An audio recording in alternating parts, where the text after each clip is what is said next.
Unti-unti na umanong nawawala ng pag-asa ang karamihan sa mga driver ng mga pampasaherong jeep sa Baguio City epekto ng walang tigil na pagtaas ng presyo ng crude at gasolina sa mga pangunahing oil market sa lungsod. Sa panayam, sa ilang mga driver halos wala na umanong silang niaabot sa kanilang naghihintay na misis o pamilya pag-uwi mula sa maghapong pamamasada. Nakapanayam ng Net25 Baguio News Team si Frederick Palagi, isang driver na regular na bumibiyahe sa rutang Baguio to Kias, ay sobrang laki umano ang naikakaltas sa dating kita nila sa araw-araw na pamamasada.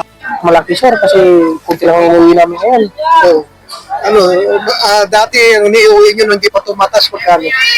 siguro sabi mo na 1,000 o 800 ganun. Ngayon, Wala na, mga 300 to 400 na lang. ganun, late na. Malaki yung lahati. Kaya yung kalahati pumunta sa Clovis. Kaya tumatagdagan sa pamasay namin para makatulong kunti. Dismayado naman ang driver na si Arnold Quiaso sa kadahilan ng hindi pa na ipagkakaloob sa kanila ang anumang uri ng subsidy kahit nahihirapan sila na maibudget ang perang kinikita nila sa araw-araw ding pamamasada. Kahit pagkain lang, kulang-kulang pa. Pati yung maalawan sa mga bata, wala kami bibigay. Dapat sana magbigay sila ng ayuda kahit lang, wala kami pambili ng pangkain namin. Ayon pa kay Quiaso, dahil sa maliit na kita, pinagkakasya na lang umano nila ang perang iniuwi mula sa pamamasada kung sanay bumibili na lang sila ng ulam na bagamat mura ngunit ang mahalaga makakain ang kanyang mga anak o pamilya sa abot ng kanilang makakaya. Oo, sa lang, kamatis na lang, wala lang. Pero kahit kalating karne, wala na. Pag-uwi ka, saan yung kita mo? Wala na. Diyan mo ng sangdang, wala na.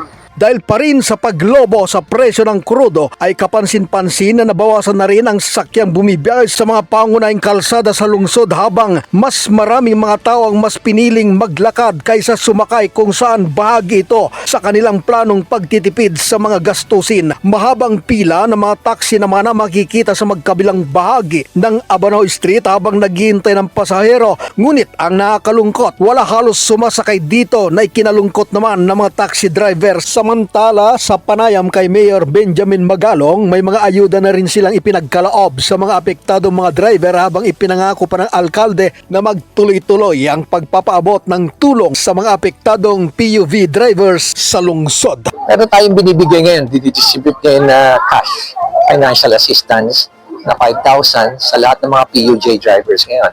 Sinuna muna natin sila kasi tatagalan pa yung listahan na sinasabit ko sa ng mga taxi associations. Kaya inuna muna namin itong PUJ. We have about 1,900.